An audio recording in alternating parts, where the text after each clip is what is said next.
If you're Googling whether you're losing your mind or waking up spiritually, this video will give you clarity. But I need to tell you something up front that most spiritual teachers won't. Sometimes it's both. Sometimes you're having a genuine spiritual awakening and you need professional mental health support. And that's not only okay, it's actually more common than anyone admits. Today, I'm walking you through 7 signs that what you're experiencing is spiritual awakening, not mental illness.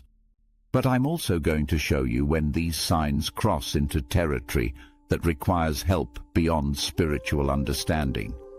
Because here's what I've learned.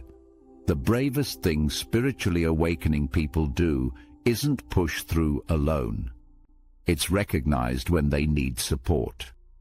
Real awakening includes honoring your human needs alongside your spiritual expansion. This video might save your life, or it might validate that what's happening to you isn't pathology, it's transformation. Either way, you'll have clarity by the end. Before I share the 7 signs, I need to be very clear about something. If you're experiencing any of the following, please reach out to a mental health professional immediately. You can still be spiritually awakening while also needing clinical support. Thoughts of harming yourself or others. This is never just spiritual. This always requires professional intervention. Complete inability to function in daily life for extended periods. If you cannot eat, sleep, work, or care for yourself for more than a few days, this requires medical attention. Hearing voices that command you to do things or voices that feel hostile and aggressive. Spiritual guidance feels gentle even when it's challenging. Hostile voices require a psychiatric evaluation. Believing you have special powers that make you invincible or above everyday human needs. Spiritual awakening increases awareness.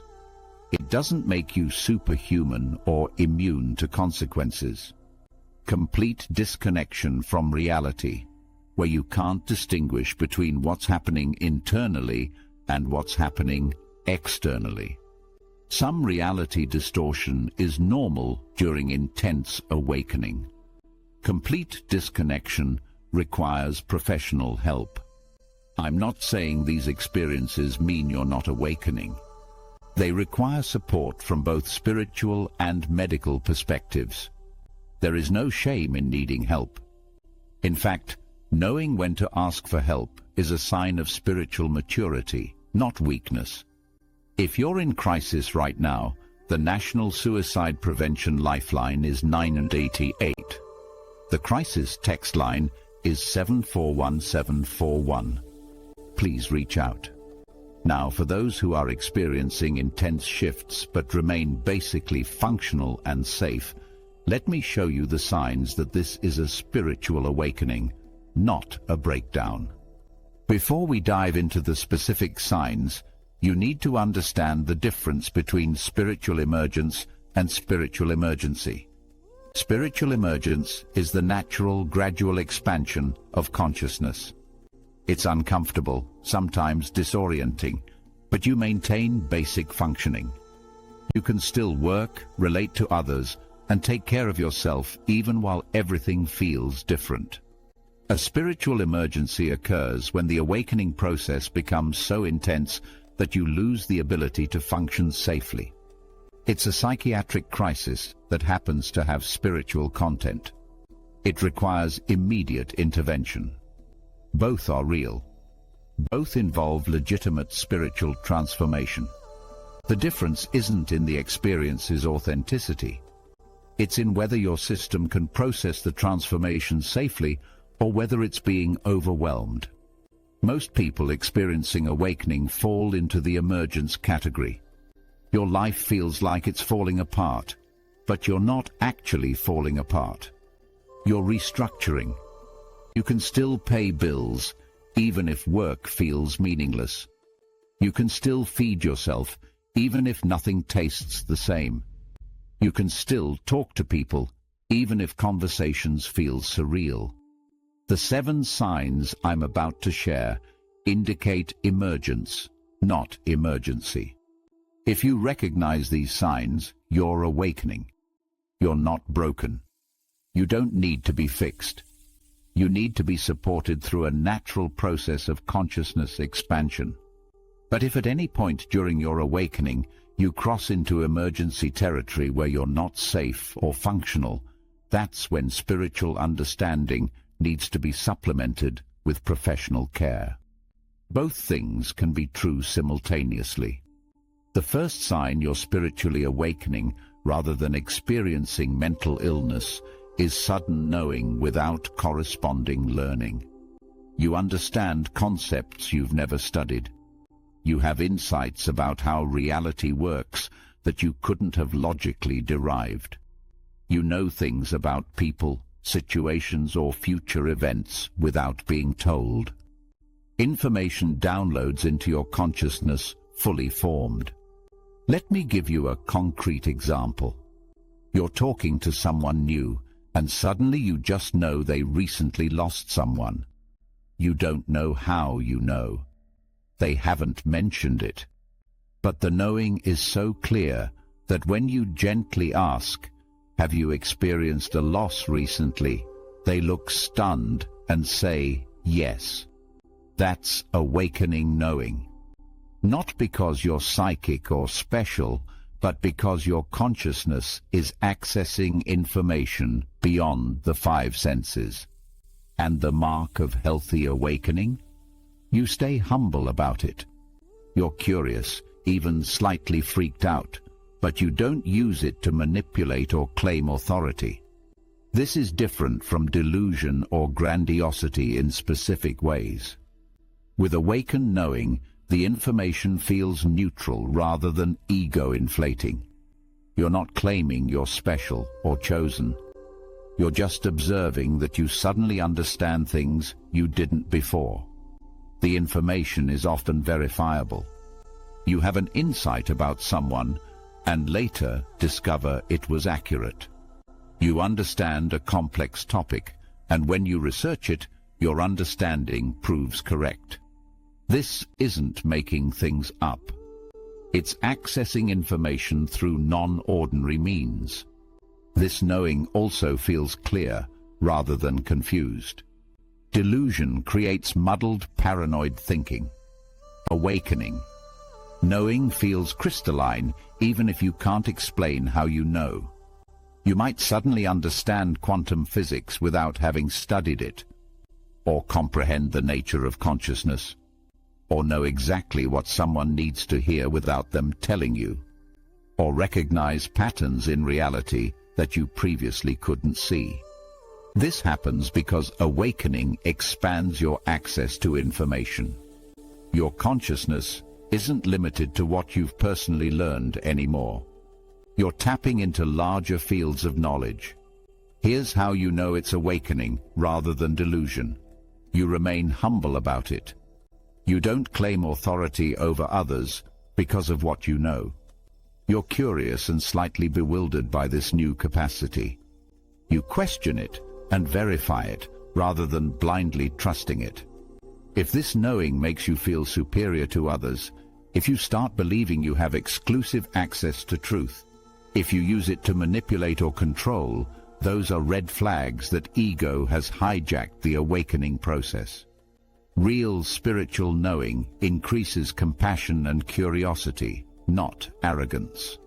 Before I continue, if you're watching this because someone told you you're crazy for what you're experiencing, type "validated" in the comments. You're not alone, and you're not broken. If you've experienced sudden knowing, if information has downloaded into your consciousness without you learning it normally, comment "knowing" below. This is one of the clearest markers that your consciousness is expanding beyond conventional boundaries. The second sign is that your physical location suddenly feels completely wrong, even though nothing about the location has actually changed. You've lived in the same place for years. Suddenly, it feels alien. Your home doesn't feel like home anymore. Your city feels suffocating or energetically wrong. You have overwhelming urges to move, even though you can't rationally explain why. This isn't the same as typical restlessness or a desire for change. This is a visceral frequency-level mismatch between your expanding consciousness and your physical environment. During awakening, your frequency shifts. What used to resonate no longer does. Places hold frequency too. The frequency of your home, your city, and your regular locations was a match for your old consciousness. Now that you're expanding, those environments feel discordant. You might walk into your apartment and feel like you're visiting someone else's home. You might drive through your neighborhood and feel like an outsider. You might go to familiar places and experience them as completely foreign. In mental illness, this feeling comes with paranoia or delusion. You think the location has been secretly changed, or you're in an alternate reality. In awakening, you recognize intellectually that nothing about the location changed. You know you're in the same place. It just feels wrong because you changed. The discomfort is due to a frequency mismatch, not danger. You don't feel threatened. You feel out of sync, like wearing clothes that no longer fit.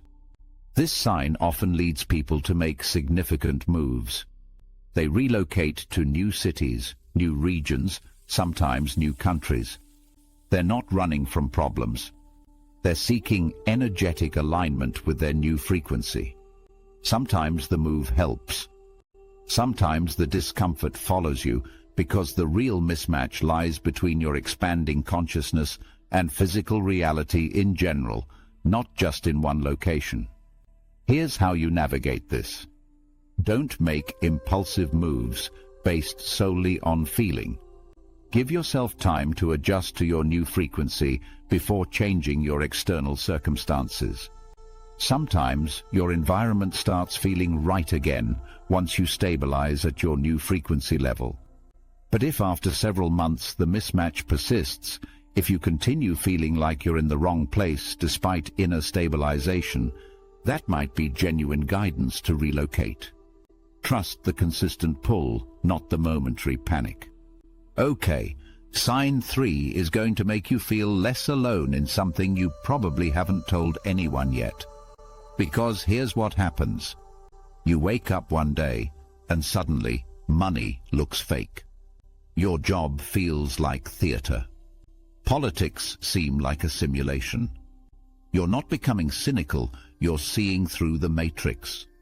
You suddenly see through societal constructs that you used to accept as reality. Money feels like a collective agreement rather than an inherent truth. Social hierarchies look arbitrary. Political divisions seem meaningless. The structures that organize society appear like games with made-up rules that everyone pretends are real. You're not becoming cynical or nihilistic. You're seeing through the matrix, recognizing that what we call reality is largely collective agreement and conditioning. This is different from conspiracy thinking in a crucial way. Conspiracy thinking says they are deliberately deceiving us. Awakening seeing says we're collectively maintaining illusions because we don't know we have other options. There's no evil cabal in awakening perception. There's just collective unconsciousness maintaining systems that don't serve us because we haven't yet imagined alternatives. You might look at your job and suddenly see it as an elaborate social performance rather than a meaningful contribution. Not because you're depressed, but because you're seeing the arbitrary nature of how we organize labor. You might look at social media and see it as collective validation seeking rather than connection. Again, not from judgment, but from clarity about what's actually happening beneath the surface behavior. You might look at consumer culture and see it as an attempt to fill spiritual voids with material objects. Not because you think you're better than others, but because you recognize the pattern that you yourself participated in. This seeing can be profoundly disorienting because it means nothing feels solid anymore. The ground you stood on revealed itself as a stage set. The rules you followed turned out to be optional. Here's how you know it's awakening rather than crisis. Despite seeing through the constructs, you can still function within them. You go to work knowing it's a social performance, and you play your role anyway. You participate in society knowing it's a collective agreement, and you honor the agreements because that's how we coordinate as humans. Awakening. Seeing doesn't require you to reject everything. It just means you hold it lightly. You participate without believing it's the ultimate reality. If seeing through constructs makes you unable to function, if you become so detached that you can't meet your responsibilities, that's moving into crisis territory. Awakening includes both seeing clearly and remaining functional. Quick pulse check. How many of you still have your 9-to-5 job, but feel like you're acting in a play every day? Comment, stage, if that's you. The fourth sign is experiencing what I call timeline distortions, where your perception of time becomes fluid and non-linear. Hours pass in what feels like minutes. Days blur together. Past, present, and future feel like they're happening simultaneously. You have déjà vu constantly. You remember things that haven't happened yet. You experience present moments with strange familiarity, like you've already lived them. This is different from dissociation or memory problems in specific ways. With dissociation, you lose time completely and can't account for what happened. With awakening timeline distortion, you remain aware. You know what happened. Time just doesn't feel linear anymore. You might finish a task and swear it took 20 minutes, then realize 3 hours passed. Not because you were dissociated or on autopilot, but because you were so present that clock time became irrelevant. You might remember a conversation with someone and later discover it hasn't happened yet. You didn't hallucinate or make it up. You accessed a future timeline where that conversation exists. You might experience strong déjà vu, not occasionally but constantly. Every new experience feels familiar because you're perceiving it from multiple timeline perspectives simultaneously. This happens because awakening consciousness isn't bound by linear time the way ordinary consciousness is. As you expand, you begin to access non-linear perception. Past and future timelines become accessible in present moment awareness. This can be deeply disorienting because our entire reality is organized around linear time. When that structure dissolves, life feels surreal. Here's how you navigate this. Ground yourself in physical markers of linear time. Check clocks. Use calendars. Set alarms. This isn't fighting the experience. It's creating bridges between your non-linear consciousness and linear reality so you can function. Also, journal about timeline experiences. Write down when you remember things that haven't happened yet, then note if they occur later. This helps you distinguish between timeline access and imagination. If timeline distortion is accompanied by complete disorientation, where you don't know what day it is, where you are, or what you're supposed to be doing, that requires medical evaluation. Some disorientation is normal. Complete loss of temporal orientation isn't. Pause here. If you've been experiencing timeline distortions, if time feels non-linear during your awakening, comment time below. This is one of the most disorienting signs, and knowing others experience it helps anchor you in a shared reality while your personal reality shifts. The fifth sign is synchronicity overload, where meaningful coincidences occur so frequently that coincidence ceases to be a sufficient explanation. You think of someone, and they call. You need information, and it appears. You ask for signs, and they manifest immediately. Numbers repeat everywhere. Songs play with perfect lyric timing.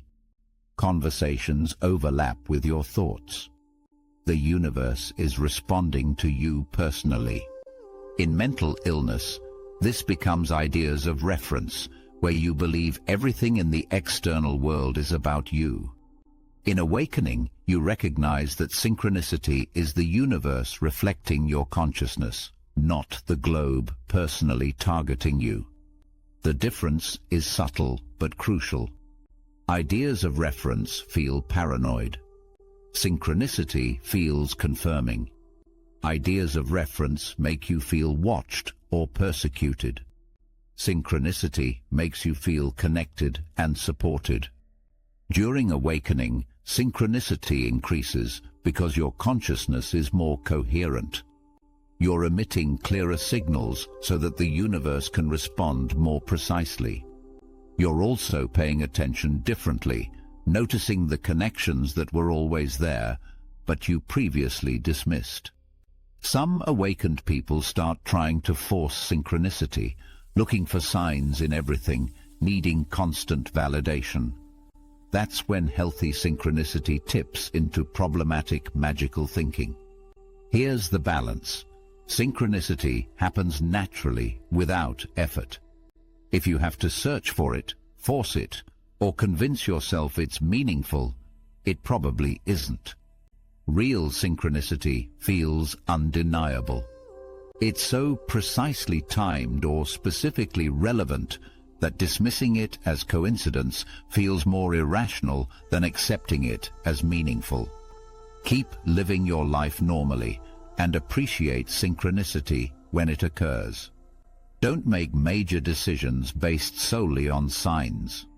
Use synchronicity as confirmation, not as your primary guidance system. Here's what I want to know. What's the most undeniable synchronicity you've experienced recently?